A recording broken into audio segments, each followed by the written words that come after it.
হাদির দুশ্মনেরা কার্যত বাংলাদেশেরই দুশ্মন। কারণ হাদিরা বাংলাদেশের পক্ষে কথা বলতো, বাংলাদেশ স্বাধীনতা এবং সার্বভৌমত্বের পক্ষে ছিল। হাদিরা আপন সংস্কৃতির কথা বলতো, হাদিদের উচ্চারণ ছিল অপসংস্কৃতির বিরুদ্ধে।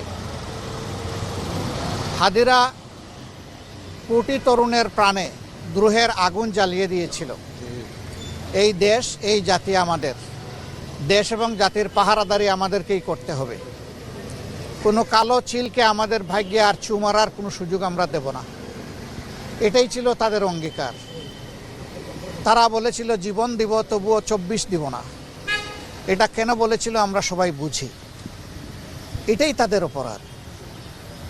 তারা কারো দিকে অন্যায়ের হাত বাড়ায়নি, কারো উপর জুলুম করেনি। হাদি আজীবন ইনসাফের কথা বলে গিয়েছে। এমনকি বলতে বলতে এটাও বলেছে যে আমার শত্রুর প্রতিও আমি ইনসাফ করতে চাই। আমি কোনো শত্রুর উপরেও বেইনসাফি করতে চাই না, এবং কেউ বেইনসাফি করুক সেটাও আমরা দেখতে চাই না।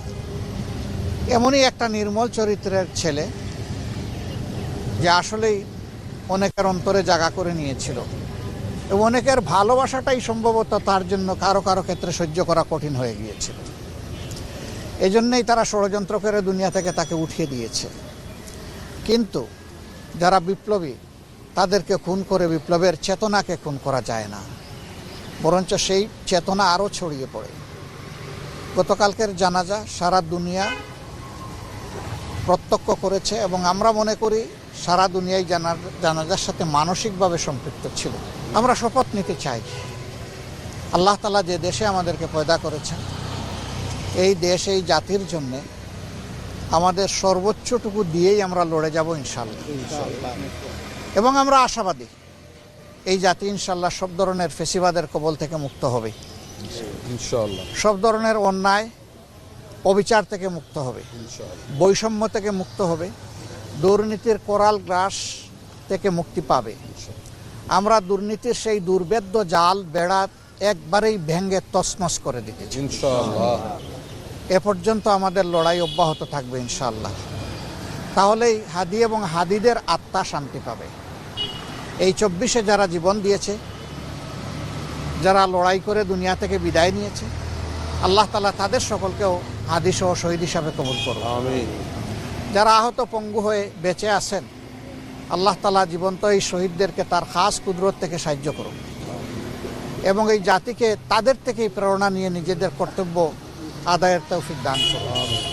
আজকে রাজনৈতিক দলগুলোর উপর অনেক বড় দায়িত্ব। দোয়া করবেন প্রিয় দেশকে ঐক্যবদ্ধভাবে আমরা সবাই যেন পারস্পরিক ভুল বুঝাবুঝি ভুলে গিয়ে আমরা সামনের দিকে এগোতে পারি। আল্লাহ যেন এই তৌফিক দান করেন। আদর্শ এবং কৌশল দলগুলোর ভিন্নতা থাকবে, সেই লড়াই হোক বুদ্ধিভিত্তিক, সেই লড়াই হোক যুক্তির, এবং সেই লড়াই হোক মানবতার কল্যাণে। ব্যক্তি নয়, দল নয়, জাতি বড় কথা। সেই কথার উপরে আমরা যেন রাজনৈতিক দলগুলো আমাদের পথ রচনা করে সামনে এগোতে পারি। আল্লাহ সেই তৌফিক দান করুন। আমরা বেদনাদায়ক এই হত্যাকাণ্ডে তার মা সহ পরিবারের সদস্যবৃন্দ, তার সংগঠনের সহকর্মীবৃন্দ, এবং তাকে যারা ভালোবাসতেন, যারা আঘাত পেয়েছেন, আমরা তাদের সকলের প্রতি সমবেদনা জ্ঞাপন করছি। আল্লাহ তাআলা তাদেরকে শান্তি দিন, সবর দিন, ধৈর্য ধারণ করার তৌফিক দান করুন।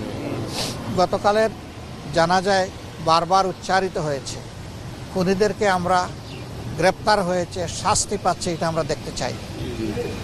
সরকার এ পর্যন্ত যা করেছেন তাতে জনগণ মোটেই সন্তুষ্ট না। জনগণের দাবি আশা করি প্রধান উপদেষ্টা সহ উপদেষ্টা মণ্ডলী সেখানে উপস্থিত ছিলেন, তারা জনগণের পালস বুঝতে পেরেছেন।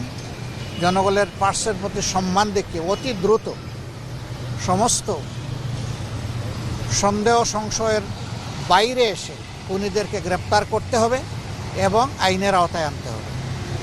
যদি এই খুনিরা পার পেয়ে যায়, তাহলে আপনার আমার কারো জীবনই নিরাপদ বলা যাবে না। তবে হ্যাঁ, আমরা খুনিরা খুন করবে তাই বলে আমরা আমাদের দায়িত্ব পালনে অবহেলা করব না, তা হবে না।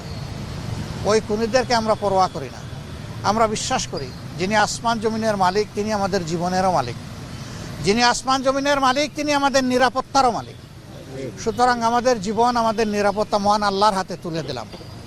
আল্লাহ দিন দেশ জাতির জন্য যেভাবে আমাদের জীবন পছন্দ করেন, আল্লাহ যেন সেইভাবেই আমাদের থেকে আমাদের জীবনগুলা কবুল করেন। নির্বাচন করতে যাইনি, ওখানে গিয়ে যদি কেউ নির্বাচনের আলোচনা করেন এটা ঠিক হয়নি।